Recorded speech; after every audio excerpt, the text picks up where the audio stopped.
Yes. Okay, we're recording. So Sid, no funny business. Don't say anything off color or anything because we could get. Okay. Okay, so I'm gonna do a screen share right now and just kind of start working our way through some stuff. And as people want to join, I'll let them in, and we'll just kind of go from there. So we go to screen share here, and I'm doing the right one. Okay, here we are. So share that one. Okay. Can everybody see my screen all right? Yep. Yep. Okay. So since we're doing kind of this session right here is going to be a little bit more snowboard centric session. But we might have some skiers join us, who knows? But this is a little bit more snowboard centric session. So I'm going to start with kind of big picture teaching, but we're going to go back to snowboarding to kind of apply it to some snowboarders. Cool. And when I do this, if you guys give me thumbs up, it helps. It lets me know. I feel good about it. Yes. I'll say cool. Okay, so right here, what you can see, this is the connection model. And so what this basically is the students in the middle. We talked about this in our very, very first Zoom meeting, but this is really unique to AASI and PSIA, to our instructor organization. But it has a few skills that we build up that allow us to teach our students. And so we kind of categorize our skills between technical skills, people skills, and teaching skills. And we did the technical skills. That was the last one. We talked about the technical fundamentals, and we were kind of breaking down snowboarding into those pieces. And when we talked about like what gear is, so what like the different components of a snowboard, phases of a turn, that's all technical skills, technical understanding. Also like how we ride kind of fits under this too. People skills it refers to how we connect to people. So not necessarily what we teach them, what drills we use, or how we like line people out on the hill so it creates a learning environment, but how we like literally connect to people's ambitions, emotional needs, how we like adjust what we do based on what we read off of another person. So if somebody's scared, we probably don't take them to a scarier situation. If somebody needs is out snowboarding and they're looking to they're really excited to like jump off stuff or like do something, get really motivated to make big movements or maybe relate snowboarding to another sport, then that would be like us understanding that motivation and adjusting to it. That'd be sort of our people skills. Whereas somebody who might be learning snowboarding for the first time because they want to connect with their family, and maybe their kids snowboard, and the important reason for snowboarding is a vessel to connect with other people, then we would maybe address and how our behavior might be different because of that with that person. So thumbs up, make sense?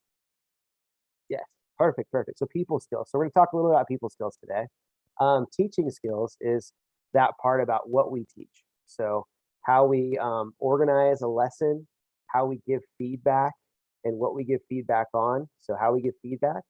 And that's sort of the teaching skills part of that. And there's a lot more to it, how we manage safety, a safe scenario, and I'll go into it, but that's the teaching skills. So today we're going to touch on people skills, we're going to touch on teaching skills, and then we're going to actually watch some snowboard videos. We're going to watch some people do their thing and try to see if we can learn a little bit about who the person is and decide what we would teach them, and then maybe what we would teach them next. So that's sort of the general outline of today's Zoom talk. The last thing I'll touch on, I'm going to kind of wait for this, is we will save a little bit of time at the end to answer questions about the looming snow forecast. I know we want to talk about that. I'll get through this stuff, and at the end, we'll talk about that other component too, because I want to make sure to address that as well. So, sound good? Okay, perfect. So right here, this is the model. It's the one that we're working towards. And so I'm going to go to my next page right here. This is the people skills part of this. Let's see if I can find. So I'm actually going to step back. I'm not going to go right into people skills. I'm going to do this. So this right here is when we think about level 1 snowboard teaching. It's kind of good if you're gonna like practice and watch videos and stuff like that to know what you're gonna be required to teach to in a level one. And this is this really fun model that they made ages ago in AASI called the Y model. And they always use like a goblet. It used to be like a martini glass, and now I think it's a margarita glass. Not sure, but it's one of those.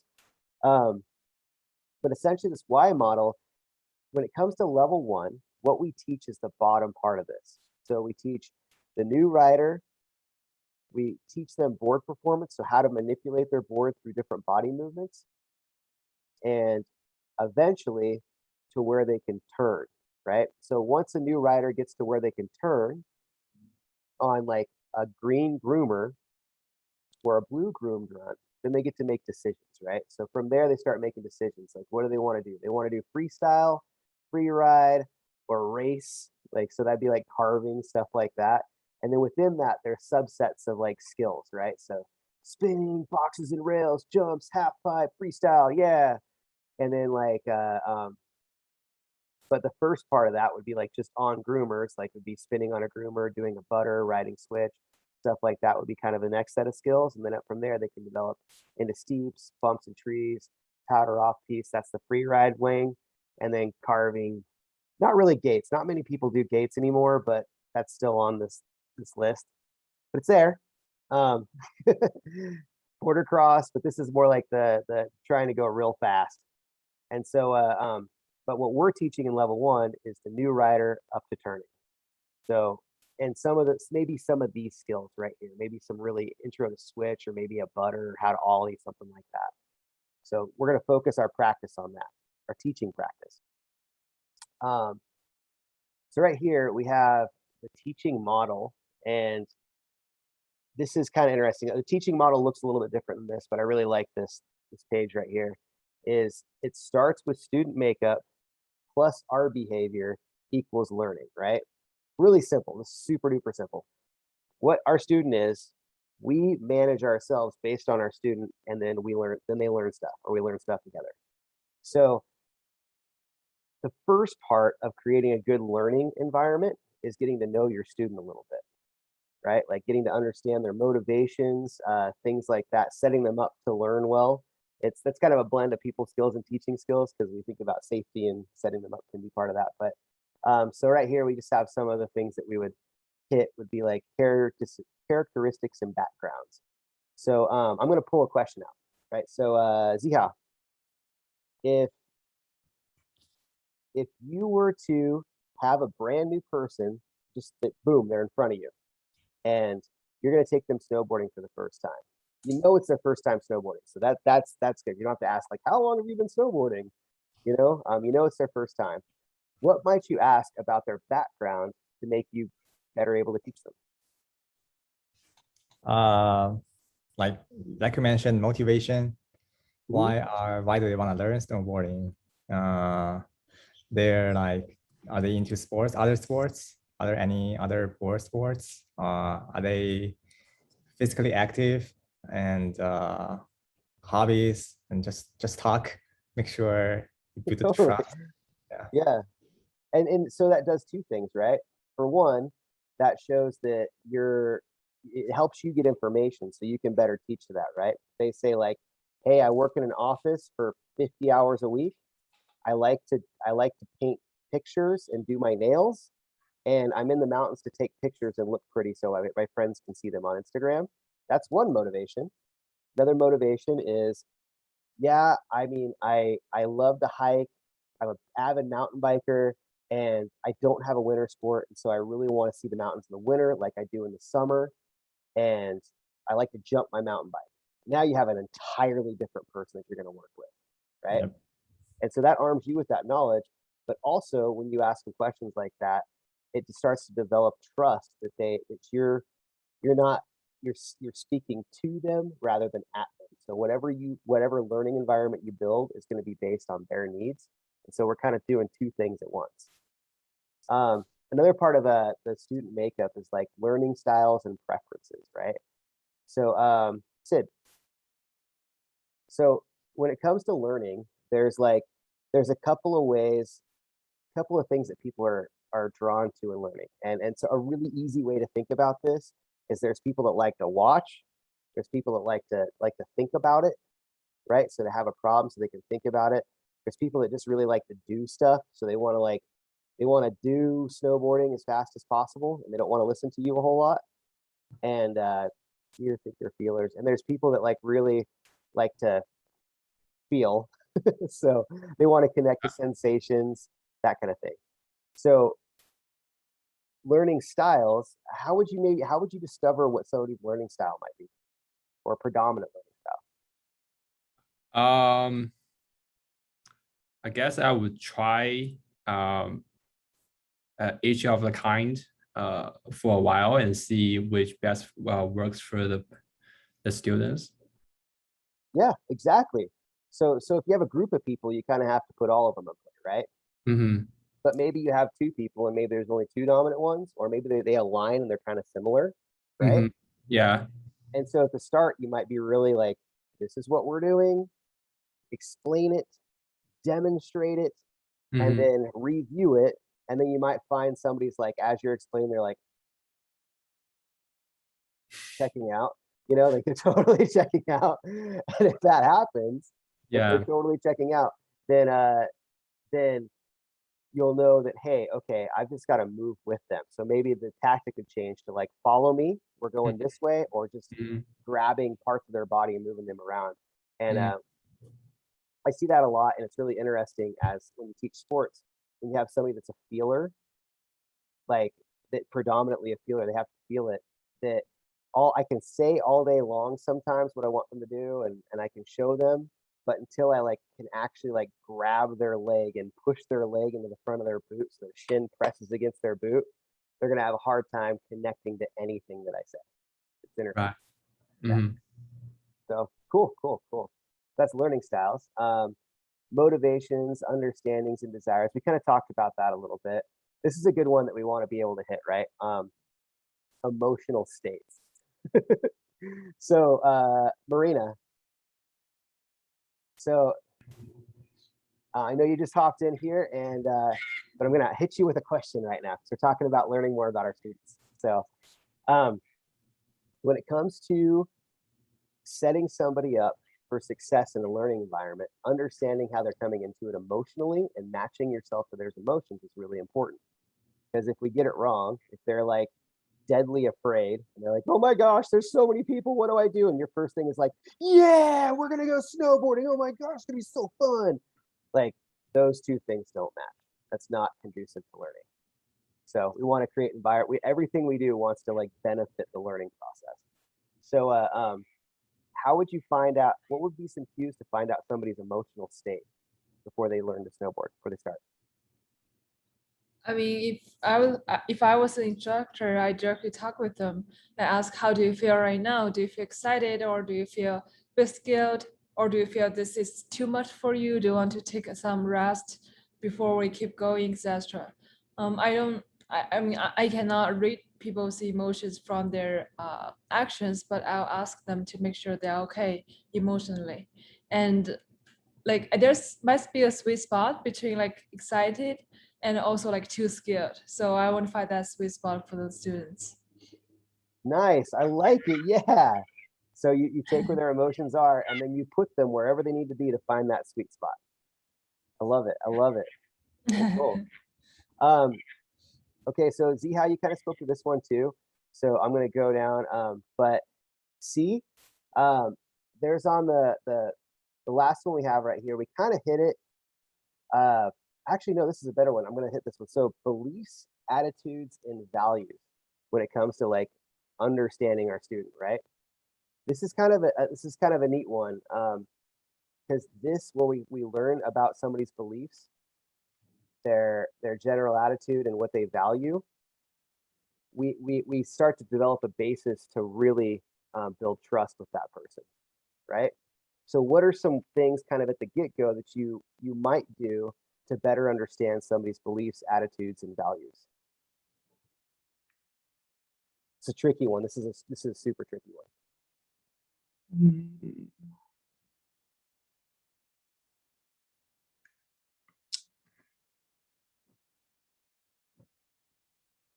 Uh,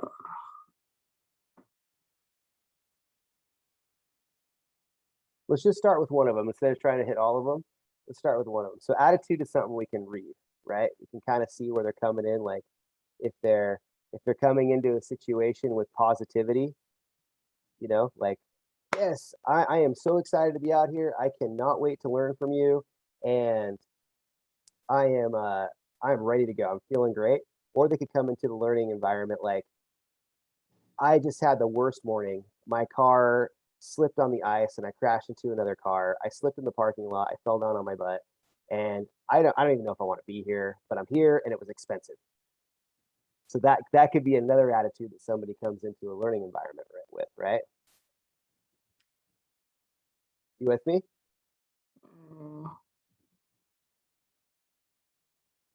yeah, I'm use translate machine. Oh, I'm sorry. I apologize.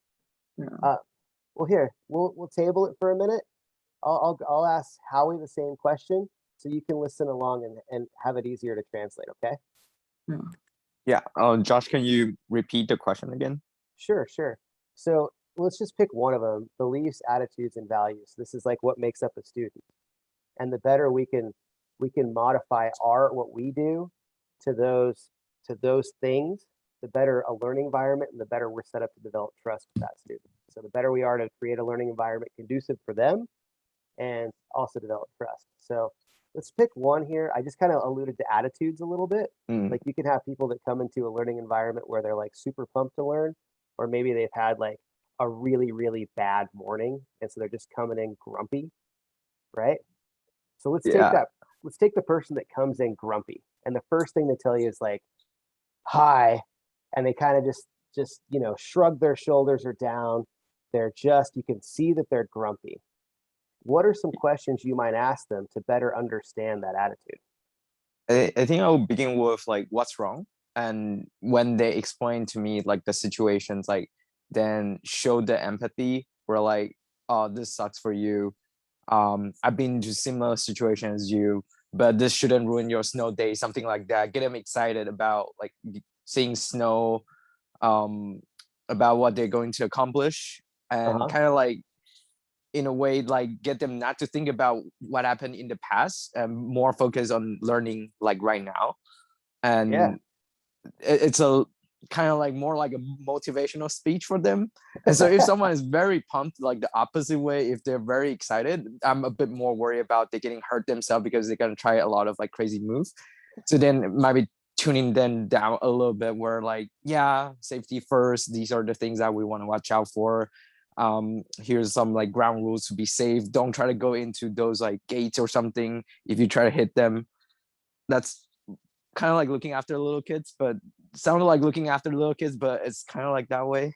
It's that way for everybody. It's not just kids. And you're right. So like seeing their attitudes and how they come into it, I totally get it. So the first thing you do is you said empathy. So you would listen to somebody if they're having a hard time. You'd try to relate to that. And then after that, you would try to help them focus on the future and then maybe dig deeper about their real motivations of why they're here, right? And then, like you said, the opposite, managing risk if somebody's too pumped. And the last part is Zihao hit this one too when we first started talking about characteristics and backgrounds, but physical conditioning being a really big player in how somebody is gonna how somebody's gonna learn.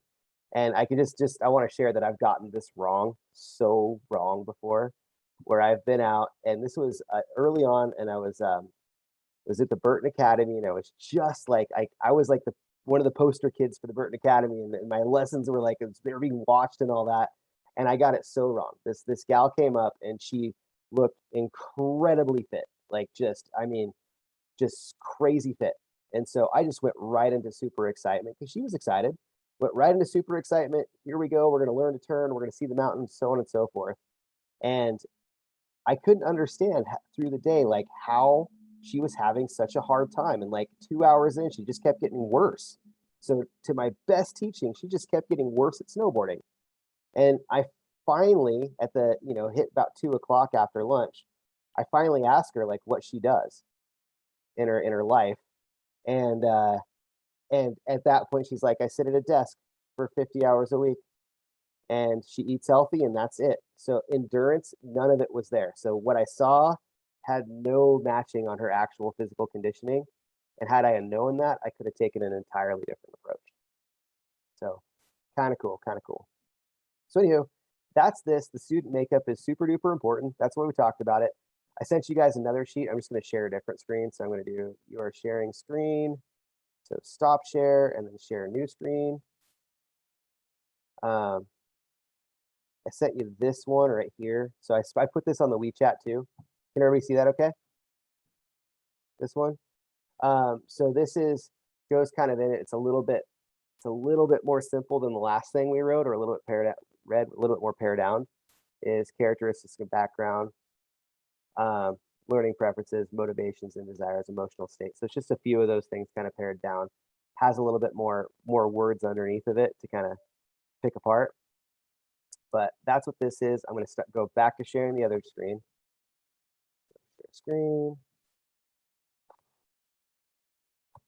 Okay. So let's go here. So here we have, hopefully everybody can see that right there. This is the teaching cycle right here. And so introduce the lesson and develop trust, assess student motivations, blah, blah, blah. Right now we're on introduce the lesson and develop trust. So let's watch our first video. This is probably my favorite video of anybody's first day because this kid is amazing. It's the first video I sent you on WeChat. I'll try to play it here. It usually doesn't work. I have like the fastest internet around in my house, but it may work, it may not. If not, just go to WeChat, and the very first video I sent you guys is the very first video I sent you guys is the one I'm talking about, and we can just watch any part of it because it's all the same. We're just talking about motivations for this kid. So here it goes.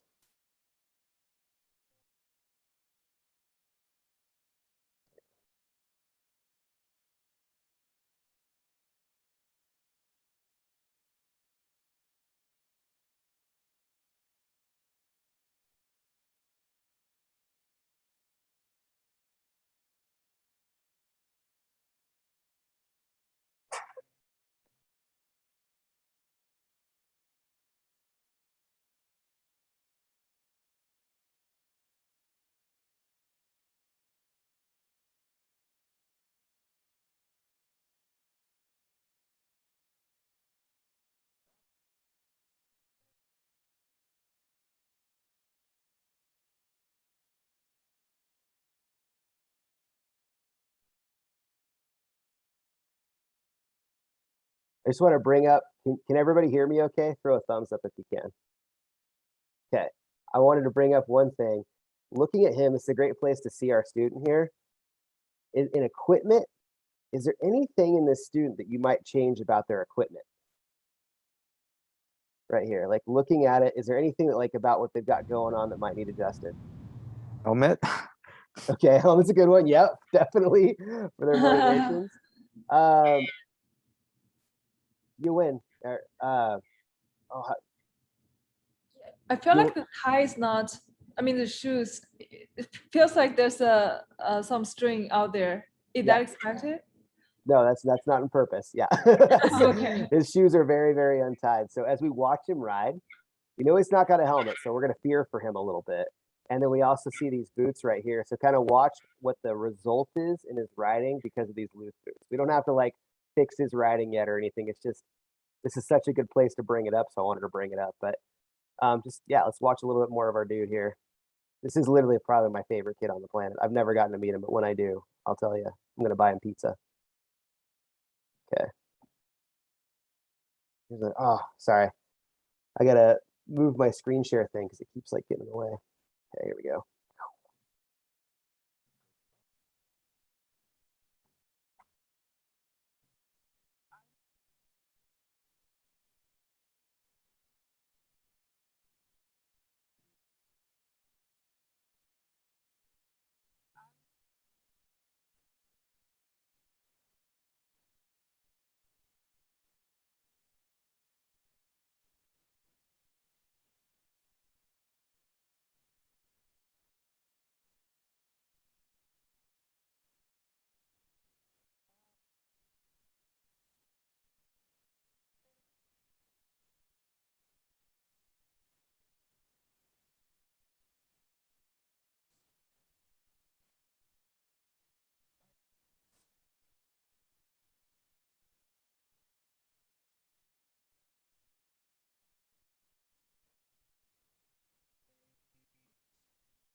Okay, that's probably enough of our dude there. So I'm gonna stop share a little bit because we all saw him. So maybe does anybody want to talk about what the student profile, like just what you could tell by just watching this kid ride? Like, let's go kind of through the list a little bit. So Wait, this is his first day? this is his first day. I know. That's why this kid is amazing. It's so good. The video says it's his first day, and maybe it's not really, but that's what the YouTube link says. So I'm gonna go back to sharing the screen. I'm gonna share this thing right here, our easy list, our cheat list. So we go student profile. So first, characteristics and background. Now, we didn't get to ask him any questions, but what can we take from what we saw there that might be able to answer some of the questions here? So other sports, physical challenges, expectations or goals, motivations. What is something here that we can take away? Let's go with other sports. What's a guess? He is definitely I can see his excitement for sure. Uh-huh. And then I feel like he is okay with the boards game, like walking on a sideway. Maybe have some background with other boards previously. Yeah. And then he's not afraid of trying different tricks.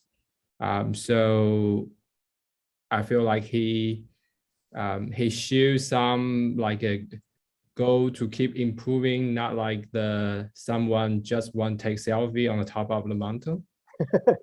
Yep. So I'd say you're right. He probably has a board sport background. He's there to definitely he wants to ride better. He wants to try things. And that ollie that we see him do, Yeah. like he's not the best snowboarder, but that ollie is really good. So he skateboards for sure. For sure. There's no way he would have that ollie if he didn't already skateboard. So let's go down to learning preferences, right? So this kid is getting after it. What kind of learning preference do you think he has?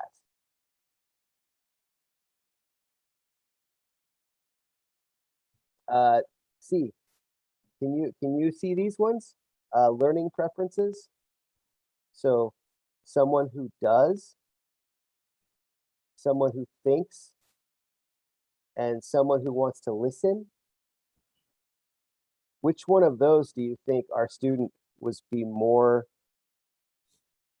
apt to be?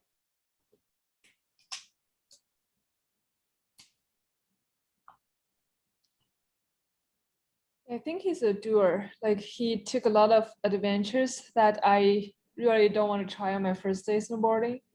Mm-hmm. And even though you can see in the first part of the videos, he fell down several times, but he kept trying for different things. I think he's like very like more risk-taking side. That why like as instructor, I might gonna stop him for some like really dangerous things. But I think he's more like a doer, like whatever he definitely wants to try it. Definitely. So so if we were to ride with him, oh, I just heard that. if we were to ride with him, we would probably want to lead him and not talk a lot, but show him and push him. Like try this, make a challenge for him to get to, right? Yeah, I think that's what you did to me during our snow like before.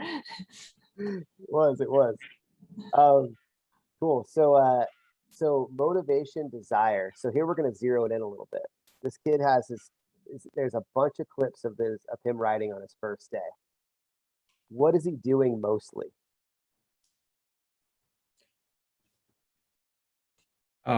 He tried a lot of tricks, like ollie, like ground tricks, 180. He also tried to ride on the rail and some of the boxes. Mm-hmm. So I would see he trying to do a lot of park freestyle stuff. Yeah, definitely. So he's in the freestyle, right? You're Mhm. 100%. It's very obvious. He's very into freestyle, and so we'll skip emotional state. This kid's stoked. We're just gonna say kid is stoked. Done. Emotional state. He's hyped. But when it comes to motivation, well, actually, let's go back. So, sorry, you win. Am I saying that right? You win. Okay, cool. You win. You saw him ride. What would you want to teach him outside of like straight tightening up his boots and putting the helmet on his head? What might you want to? What do you think would help him ride better? Oh my God. I think he should teach me instead. Uh, that's a good question. I think first depends on what he wants to learn, what he wants to improve. Well, so there's a blend here, right? So as the educator, and I'll bring this down. I'll say this, and Howie, feel free to chime in as well. So I'll say this, and then just think about it. So as an educator, we know that there are certain skills that if he has these skills, he'll be able to see more of the mountain. He'll be able to line up for a jump better. He'll be able to do freestyle stuff, but it's not necessarily freestyle. Like, for instance, if he could make a carved turn and he learned how to carve turns, eventually he could do a 180 off a jump, like off a big jump. If he learned how to make round skidded turns or even shorter turns, he might be able to ride steeper terrain, which might give him other challenges that other rocks to jump off of and stuff, right? So maybe Howie, how might we blend his motivations to what he might need to learn? And I guess first off, from watching it, what would you teach him? What would be the first thing you think you'd want to teach him? Teach him how to fall. Yeah. Okay. I like that. Okay, I so don't know, probably basics. A lot of basics. Here's a wide range of things that you can try to do, Mhm. and get him excited and figure out like which one like really catches his eyes and say like, oh, I really want to learn carving, and kind of just catch his attentions on like one of the part where he will want to focus on, but still get him exposed to all the basics so that he knows like there's a lot of like things that he could try. Mhm. That's what I would do if I am the instructor. Cool. So I'm gonna zero it down a little bit. So you're right. So he needs basics. He needs to be able to balance over the middle of a snowboard. He needs to know how to stack his body and actually stand all the way up over his toe edge to push his board into the snow for a lot of reasons. But anything, so let's go really specifically. If I was to teach him a round toe side turn, right? If I just say, my dude, you need to learn to turn better. He's going to be like, you suck. I want to go back and ride on my own. Why did my parents put me in this lesson? Does that make sense? Yeah. Yeah. Okay. So, so I have to relate it to what he wants to learn. And so that's where it comes, this motivations and desires, what prompts your student to learn. And that's where it comes. Our behavior has to attach to their behavior, right? So we might not just teach him, like you might be like, what do you want to learn today? He's like, I want to learn how to do a backflip. And you're like, dude, you're not ready for a backflip. You can't ride fast enough to do a backflip, whatever, right? Instead, we might say, that's great. You want to learn how to do a backflip, and someday you're going to get there. The first part we have to do is we have to learn how to ride fast enough and be able to control our board well enough so when we do that backflip, that we can land and continue to turn instead of landing and potentially exploding. So we have to learn this skill before we can learn this skill. And then once he learns to turn, like, okay, now we have to learn how to go off a jump, straight off a jump and land straight. So that kind of thing, right? But it's matching what we need to teach him for big goals, and relate what he needs to learn to the goals that he has. And they might not be exactly the same thing. So that's kind of a neat thing that we do, matching our behavior with their behavior, right? I'm using a lot of words here. So Howie, now I'm gonna phrase another question for you. Okay. Learning preferences. We said that he's definitely a doer, just done. He's a doer. So how might you teach him? How might you adapt how you teach to match his learning preference as a doer?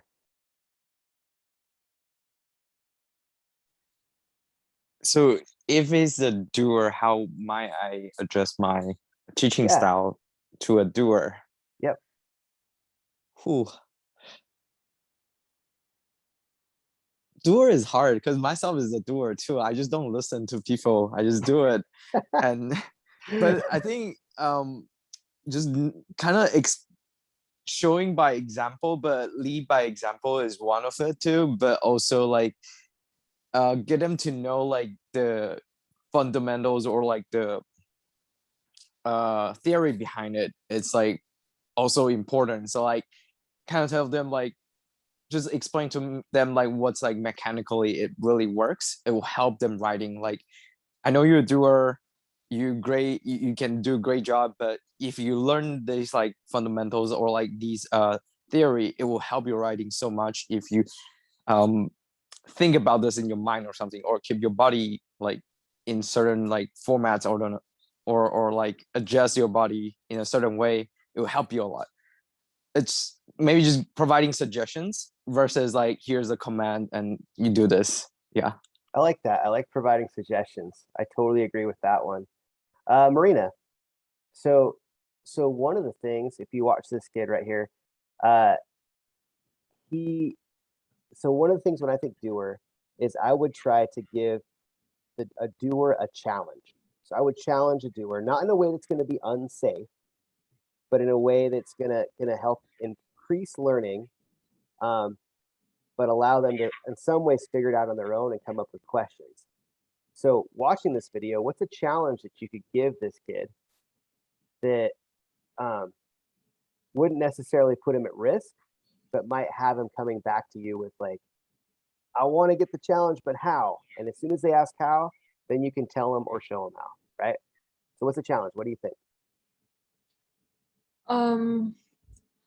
I think so. First, I definitely think giving chance to him would be great. Especially like when we encourage him after he succeeds something, and then we give something like harder for him to try. I think that's a really good way for him to grow up the skills.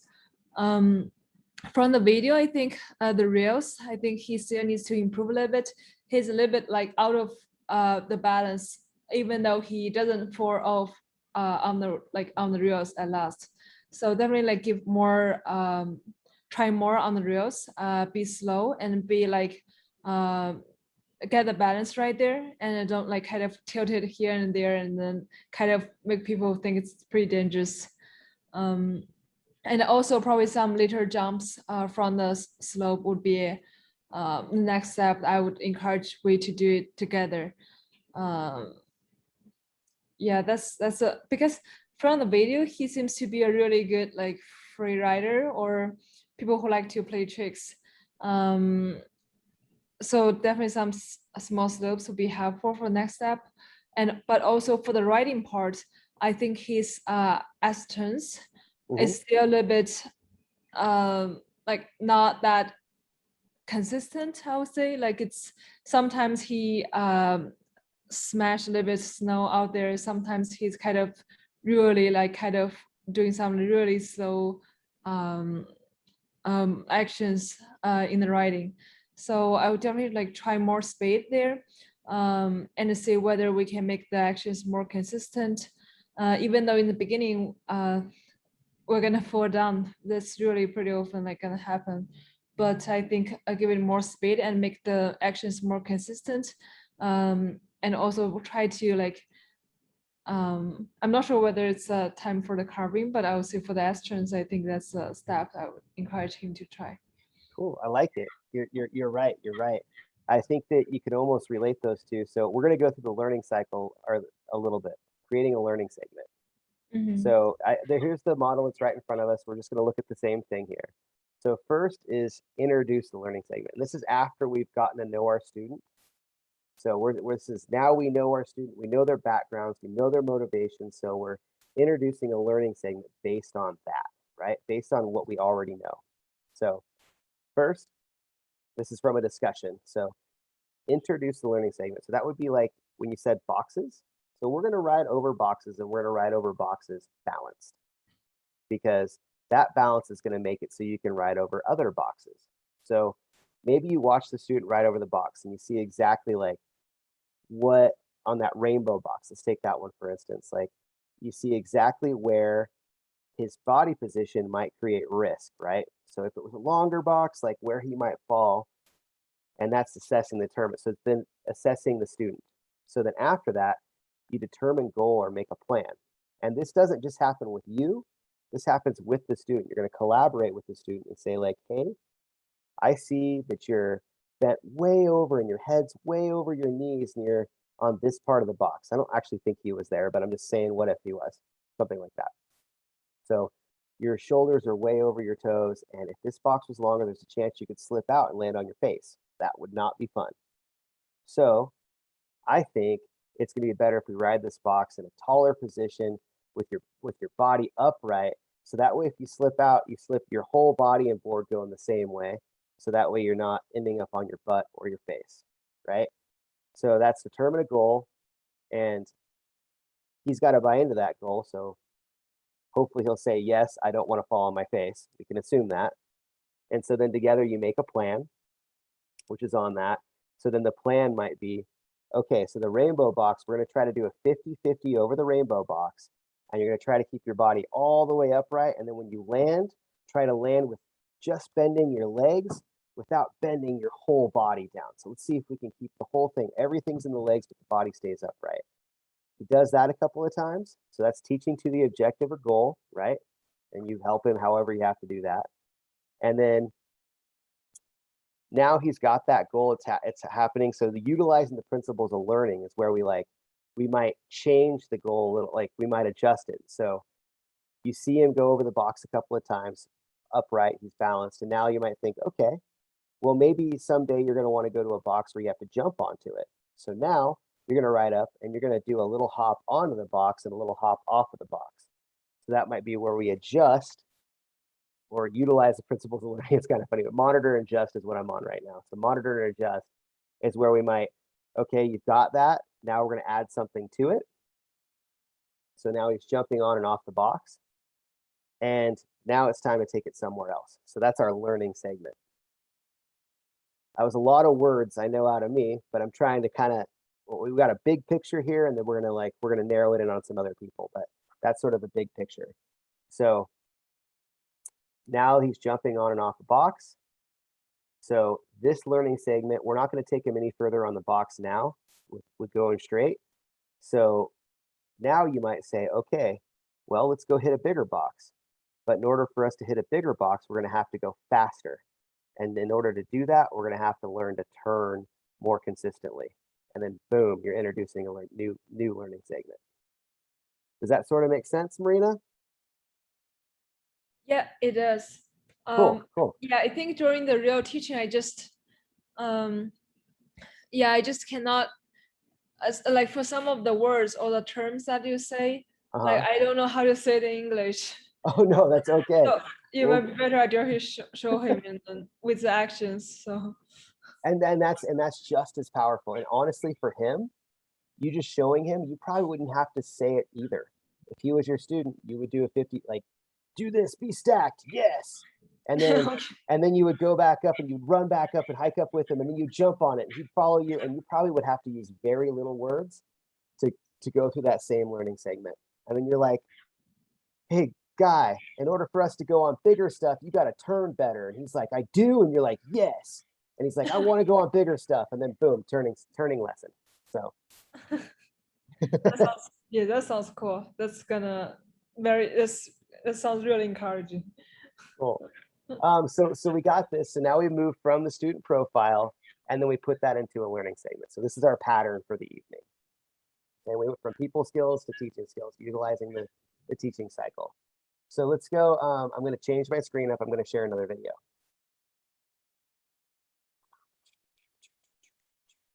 Wait, I got to stop sharing here. Share screen.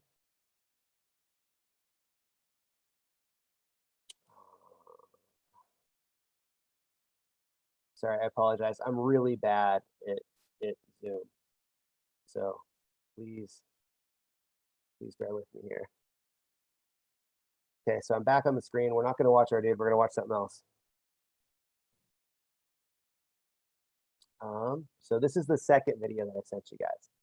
So the second video is, I think somebody just wanted to join us here. We got like a little like, there we go. Okay. So the second video I sent you on WeChat. So if it doesn't come through here, just go to the WeChat link. I believe it's, I put a timestamp on there. It's 4 minutes and 13 seconds to 4 minutes and 39 seconds. That's all we're going to focus on with this one. So, and we'll watch a couple other clips. So first, let's just watch her ride, and then we're going to listen to what she says. We got to listen to what she says after this.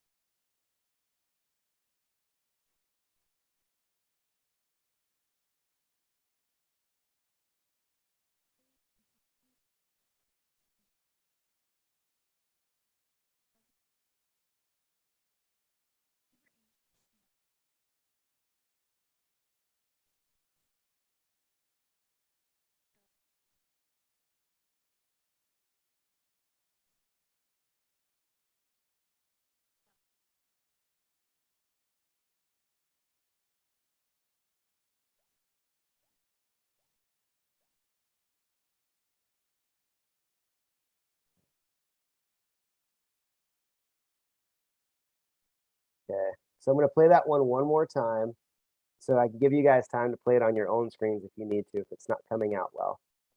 But what she says is really important too, so make sure we can hear what she says.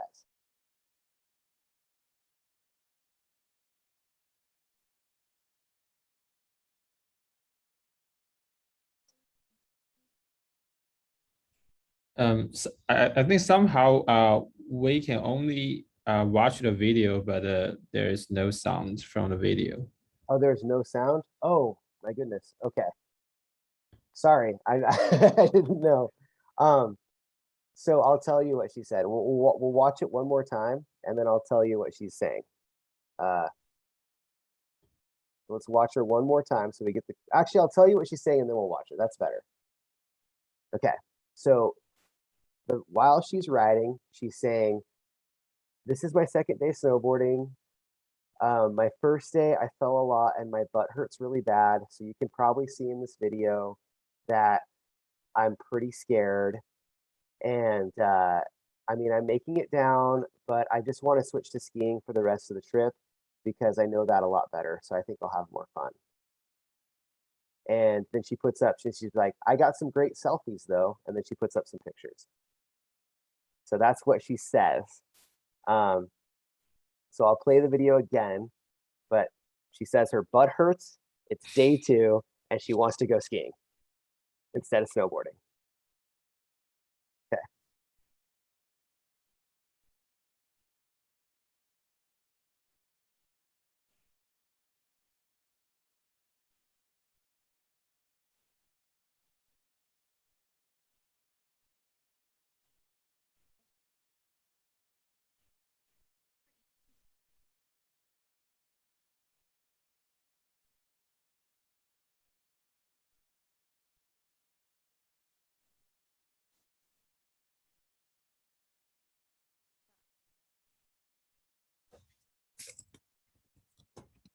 Do you guys also see right up here how she titled this video? "My first time snowboarding, I died, Jiminy Peak." It's the best. It's just, it speaks to what we do. So, so let's go through a little bit of the teaching cycle, and let's see if we can apply, like, and we don't need to talk all about her in depth, right? But maybe Howie. Let's grab. Actually, no, not Howie, not Howie. You've gotten a bunch of questions. You win, or you right? You win. Okay, you're up. You're up on this. This is yours. Okay. So let me go back to where I'm sharing the teaching cycle, that picture, so we know what we're talking about. We can go through the phases. So I'm gonna stop share here, and I'm gonna start sharing. Share screen. This one. share it again. Okay. So right there, assessing the student. So you got to watch the student ride right there, and you got an idea of her goals or where her mindset is, right? So tell me about that. Tell me what information you already have. Yeah, I think she's probably the first time snowboarding, and she doesn't like really know how to snowboard, I guess. And I think one very important thing is she wants to have fun with her friends. I actually watched the entire vlog and I see like she has some friends that are pretty good at snowboarding and skiing. So I think, yeah, I had a similar experience. I felt terrible when like all your friends are like already going really fast and then you're like keep falling and stuck. So I think one thing that's probably pretty important for her is to like she can like go with her friends and yeah. So yeah, I think that's my impression. Okay. Yeah.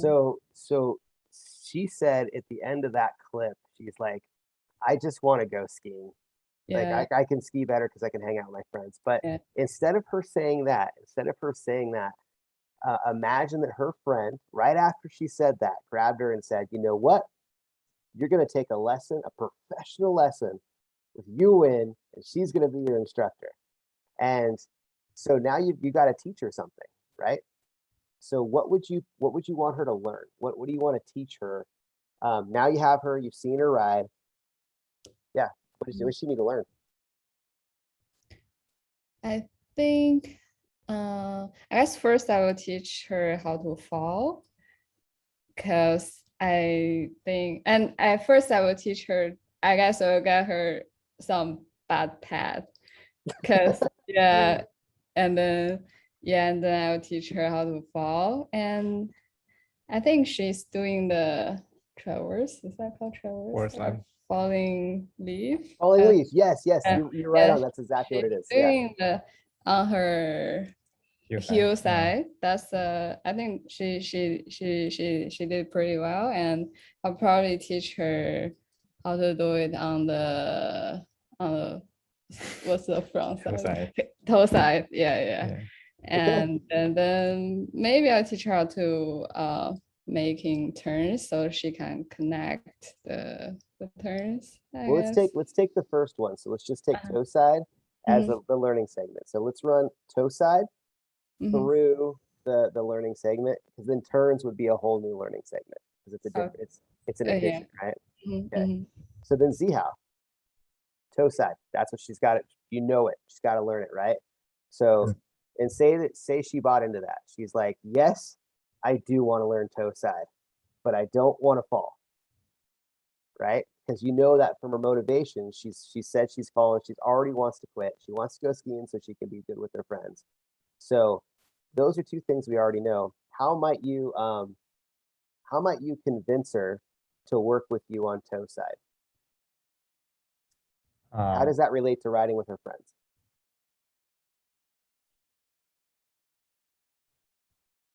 I mean, riding with a friend means you should be able to ride on the same slope, no matter the difficulty of the run is.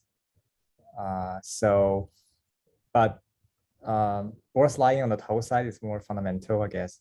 So it's the building brick you need to. I mean, you need to be able to board slide on the toe side so that you can ride, and then you'll be able to hang out with your friends. Okay, like cool. Ride them together. Yeah. Perfect. If you can go on both sides, you can go faster and you'll be able to keep up with your friends. Yep. And it won't be as tiring. And when you fall on your knees, it doesn't hurt as bad when you bail to your knees as when you bail to your butt. Yeah, exactly. So, so Sid, all right. So she's bought in. You made a plan. You're going to learn toe side, right? So teach to the goal. Now this is different because her motivations are different than the other guy's motivations, right? The other guy we would have like rode in front of, made him jump over stuff, all that. This girl, if we did that, we're like, just follow me, come on. She would quit straight up. So how might you teach her differently than the other group did? Yeah, I think her goal is more like hanging out with her friends instead of challenging herself. So I think I probably demo her the fundamental how to do the toe size, just the simplest way, like try the toe size, and then probably later on with a toe size C turn. And also I think she said that she is afraid of falling, so probably I'll just demo her, and then I'll probably watch her or even hold her hands if she is like too scary to fall. So, yeah, you're right on. You're right on. That's perfect. That's perfect. That's exactly the right answer. Okay. Good job. So let's go down to so Howie. So Yep. this girl is super, she wants to hang out with friends. So having a friend connection with anybody is really important, right?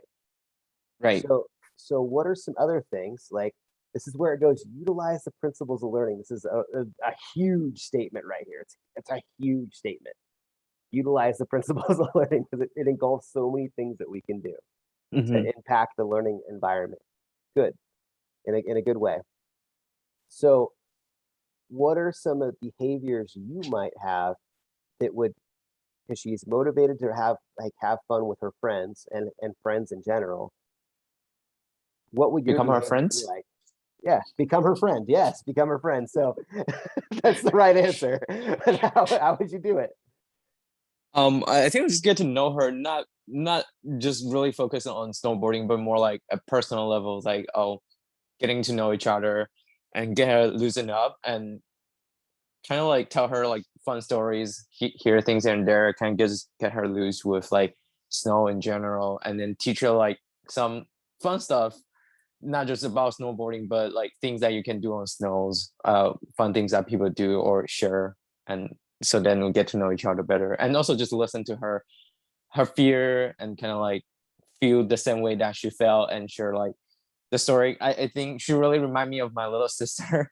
She Yeah. My little sister make exactly the same video, except she's like I survived instead of I died. She's like, I survived for my first snowboarding, and I taught her, and she was like, my brother just hold my hands throughout, and then finally he let me go. I almost fell into a pond, but I survived.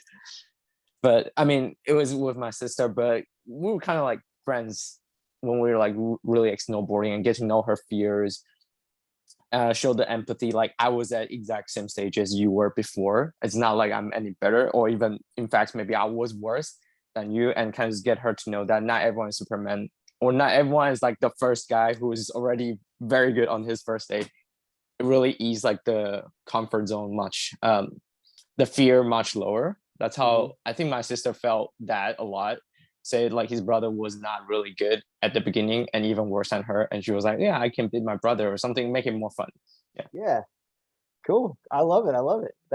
Yes, you got it. And so the whole time you're teaching her the toe, you're holding her hands and you're working her through a toe side. If she ever has a part where she's getting tired or frustrated, having that friend connection, developing that beforehand and maintaining it throughout the lesson is crucial to her getting re-engaged if for any reason she's not immediately successful at something. So you're spot on. You're spot on. And a lot of us do this naturally. So this is sort of people skills too. A lot of like you sound like you are very good at this already, but not everybody is. So that's yeah, it's neat. There's some things we can learn in there. Yeah. I just think because I probably dealt with her my first time, my little sister the first time. So then I kind of learned it on the spot because she was also whining a lot too. So Marina, I'm gonna pass it off to you right here. So we're gonna skip monitor and adjust. We're just gonna imagine that we did all that stuff. And now it's over, right? Like she did the heel side on her own. Now she's doing a toe side falling leaf on her own, and the lesson's over. So you're going to provide closure, and this is where the lesson's done, and you got to go inside, She's got to go hang out with her friends. What might you say? How might you close that lesson?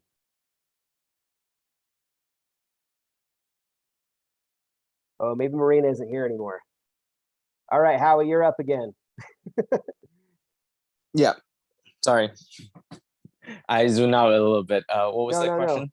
I'll Yeah. go with Sid. Did you hear the question? How you might finish the lesson? It's done, and she's gonna be on her merry way. What Mhm. might you do? Say good luck to her. Okay. Okay.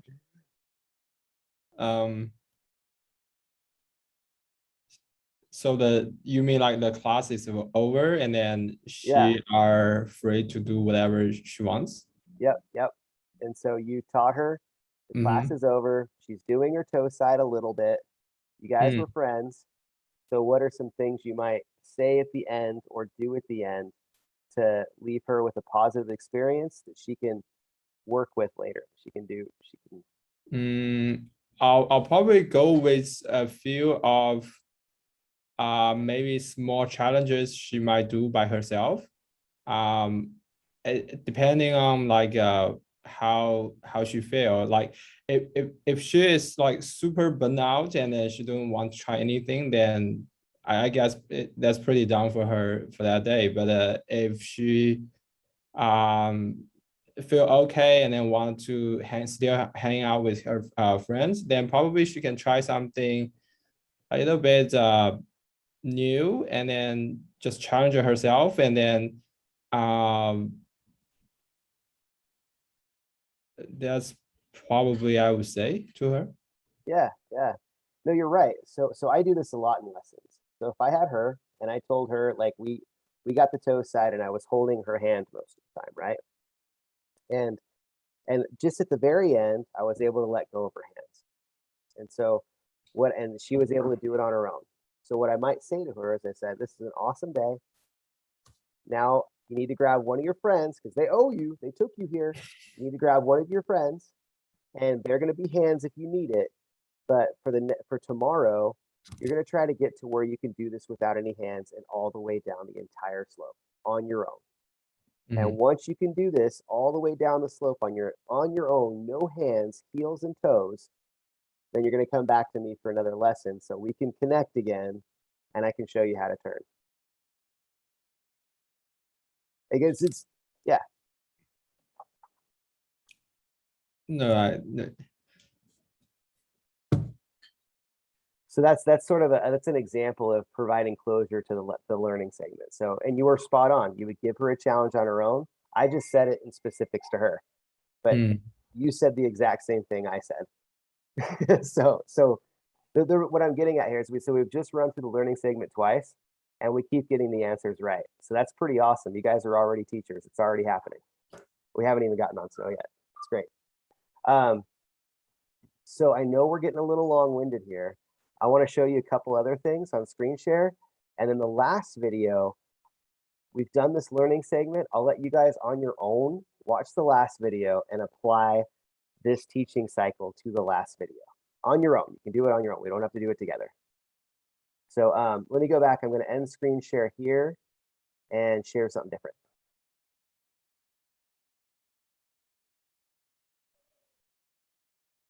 Marina was picking up DoorDash. That's funny. Okay. Where are we? There. So right here we've got this thing, this model that I showed you guys. I want to show you how I get this stuff first. Has anybody seen these pages right here? This thing, the digital manuals? Yeah, Sid, have you seen this? So this right here, these are great. I got everybody a paper manual too. So you'll have one of these right here, the snow sports manual. When we get together, everybody's got one. And the skiers will have the skiing manual, the technical skiing manual. So we'll have that to work with. But this manual right here, we won't have, but this is also a really good reference. So I want to show you these two. That's what I'm referencing here. This is the snowboard technical manual. This is from the snowboard technical manual. This is from the teaching manual. We won't go too big into this. This is another thing I want to show you guys too. So when you're wondering like, okay, so these are fun things to talk about, but how will I be assessed in a level 1, right? What do I need to know? What behaviors do I need to model? And we go right here, we go into certification. And so this is like the snowpros.org, it's this website. We go under certification and we go performance guides right here. So if I click that, well, I don't need to click that. I already have that on the page. But anyways, so certification and performance guides right here, performance guides. You would click that. And then down here, you'd have people skills, which is what we talked about how we connect with our students. And then teaching skills, which is like the actual, that's where the teaching cycle lives and other things. So these two things, we have guides on what your performance will be at level 1 or what we'll be looking for. So here's a people skills one. And you go down, this is just in general, your professionalism and self-management. These words are crazy hard to understand at first. So I didn't write them, but the more you read them, they'll start to make sense. I just ran staff training for all of the Western Division snowboard staff for the last 3 days. And we, as educators, we had over 200 years of snowboarding teaching experience in one room, probably more than that. And I was running training over these words, and it took us 2 days for this stuff to sink in. So it's okay if it first looks like like hieroglyphics or something. But you go down, so this is people skills, and this is level 1. You'll see right here, it'll say level 1. It says level 1 on the other side of the page too, level 1. And then, and you'll kind of see these things that we need to do in lessons. And this is like good stuff, and this is stuff when it doesn't happen. And we're still on level 1 right here, good stuff, and when it doesn't happen. So I just want to show you guys that's people skills. This is teaching skills. And same thing, this is to level 1, assess students to identify student motivations, performance, and understanding. That's what we just did, watching 2 videos. And this is good stuff we do. This is the stuff we don't want to do. So this is kind of a good guide too, to kind of help phrase some learning. And if you want to dig deeper, this is a great place to start. But other than that, the last thing I promised, I'm going to stop sharing my screen. The last thing I promised is that I was going to address what might happen if we don't see snow on the 5th. So I have a few options. I'm going to write those out. But here's what I'm thinking right now. So weather is something I dig into it so hard, and from what I can tell, all the models are saying that we should have a change in the weather pattern by the first week of December. And it should be a few days of cold stuff. The internal line that I got via email from, luckily I'm an employee at Palisades Tahoe, so I do get a little bit of an inside scoop. And I know that the mountain's trying very, very hard, if there is any cold weather, to at least open up snow ventures for this weekend. They're going to try to. They're trying to. They don't know, but they're trying very hard. So the moment they can, they will. Is what basically the message is. So with that, I think that we're going to steer the course and try to go as planned on the 5th, and then the 5th to the exam to the 9th and 10th. And there's 2 reasons we're doing that. One is I feel like the weather pattern is going to change and we're going to see some snow, and it doesn't have to change a lot to get a lot open. There's already snow up top. It's just bridging the gaps between where there is snow and where there isn't.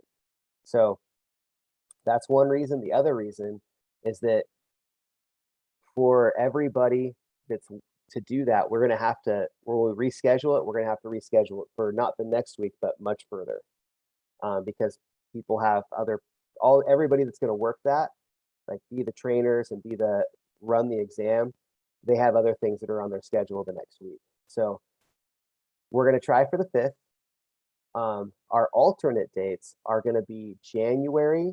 I just got to look at my calendar real quick to make sure I say these right. So January 9th through 14th. So if we have to change, am I saying that right? Yeah. January 9th through 14th. Then we'll change to January 9th through 14th. So that'll be our alternate. And if that's only if it doesn't work on the 5th. And well, I'll make sure we'll have an update on that by the 29th. So that's basically a week out. So November 29th, we'll make like a final call basically from what we can tell about weather and everything else like that. We'll make a final call on whether or not it's going to happen on the 5th. If it doesn't work out that you can attend the one in January, I'll issue a full refund for everything. If you can do the one in January, then we'll just move over to the dates in January. So that's sort of what we're looking at. I wish I was better at making the weather happen. I really do. But that's the best that I can work with. Any questions? I have a question. So for the January one, Yeah. it's just if this one doesn't work out, then you open up the January one. It's not like there is going to be another session in January. No, Right. I'm just going to open it up if this one doesn't happen. Yeah. Okay. All right. Thank you. Yeah, for sure. Any other questions? Okay, cool. So I'm doing all my snow dances. I'm hoping that it's going to be a good one.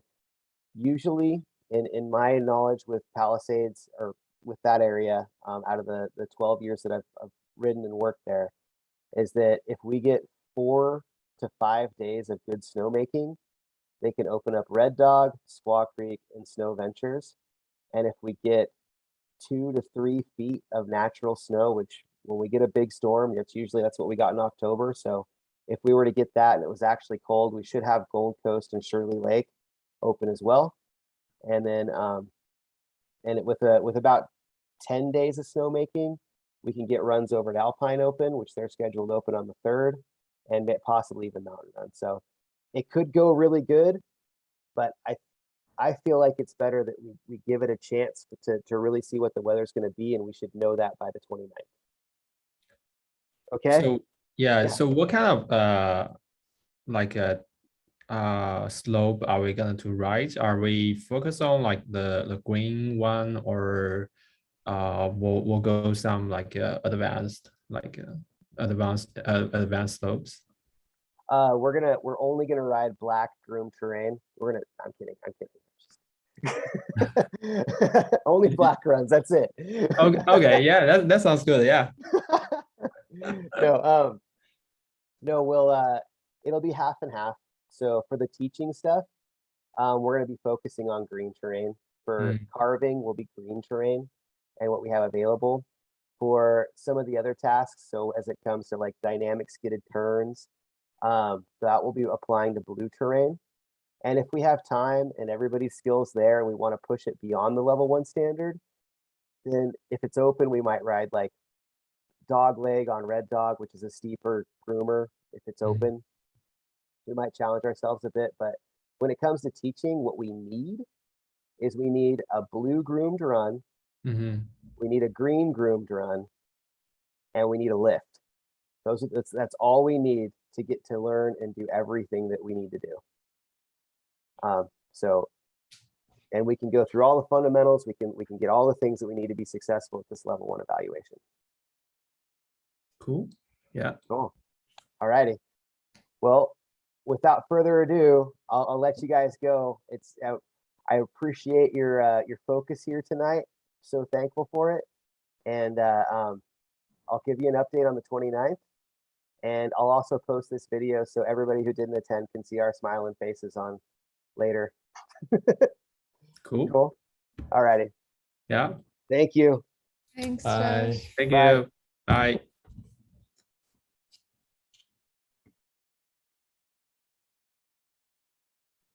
Hi, Josh. Yeah. You mean maybe we need to change time? Not yet. Not yet. Okay. So we're going for the 5th. It's just based on snow, so the mountain has to be open for us to do that. Yeah, I know. I'm going to Park City tomorrow, but now it's not open. Oh, But hotel don't need the cancel. Yeah. oh my gosh, that's so frustrating. They wouldn't even let you like move the dates. So can you Uh, move your hotel to a different time? No. No? Yeah. Oh, I'm sorry. I'm sorry. Well, Park City's pretty. Yeah. Maybe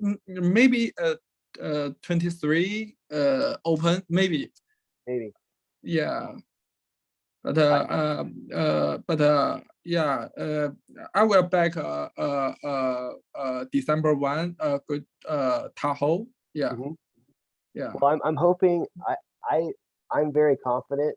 I'm not very confident. I'm I think that will be open by the 3rd of December at Palisades Tahoe. I don't think they'll go any later than that. Uh, They're going to try very, very, very hard yeah. to make sure they to open as soon as they can. So, but on the 29th, so on November 29th, we'll make a call on whether it's a go or it's not. Okay. Okay. Thank And you. You bet. You bet. Yeah. All right. Later. See. Bye. Bye. Good night. Good night.